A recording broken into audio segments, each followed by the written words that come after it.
সত্যি কথা বলতে কি, বনানী গুলশানে কোনো বাসায়, রেসিডেন্সিয়াল কোনো বাসায় ঢুকতে অনেক সমস্যা, যেটা আমরা প্রতিনিয়ত ফিল করছি। প্রথমত দারোয়ান ঢুকতে দেয় না, তারপরে ম্যানেজারের সাথে কথা বলতে হয়, তারপরে ফোন করে করে ফ্ল্যাটে জানাইতে হয়, অনেক সমস্যা। তারপর আমাদের পিছনে দারোয়ান বা একজন ম্যানেজার থাকে সার্বক্ষণিকভাবে, বিভিন্ন সমস্যার সম্মুখীন হতে হয়।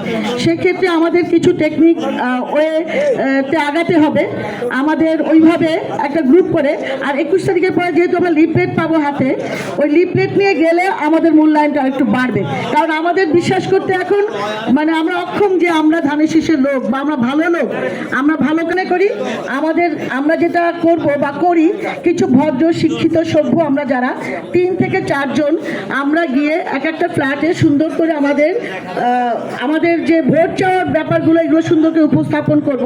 আমরা কোনো নেগেটিভিটিতে যাব না, আমরা কোনো বিপক্ষে দলের কোনো কথাই আমরা ওইভাবে সাই দিয়ে চলবো না, আমরা আমাদের মতো পজিটিভ কথা বলবো। তবে হ্যাঁ, এটা কাজ করা খুবই কষ্ট। আমি সন্ধ্যা পর্যন্ত গুলশানে একটা টিম কাজ করিয়েছি, বনানীতে একটা টিম কাজ করিয়েছি, এবং এটা ডকুমেন্টসও আছে, থাকবে, এটা এখানেই আছে। তো আমার কথা হচ্ছে এটা যে আমরা একটু বুদ্ধি খাটিয়ে আমরা সুন্দর মতো আমাদের বাসা, মানে আমাদের এই ফ্ল্যাট বাসাগুলো ঢুকবো এবং শালীনতা নিয়ে সুন্দরভাবে উপস্থাপন করব, যাতে আমাদের ভুল কেউ না বুঝে বা আমাদের আচরণে কেউ যেন মানে খারাপ আমাদের না ভাবে।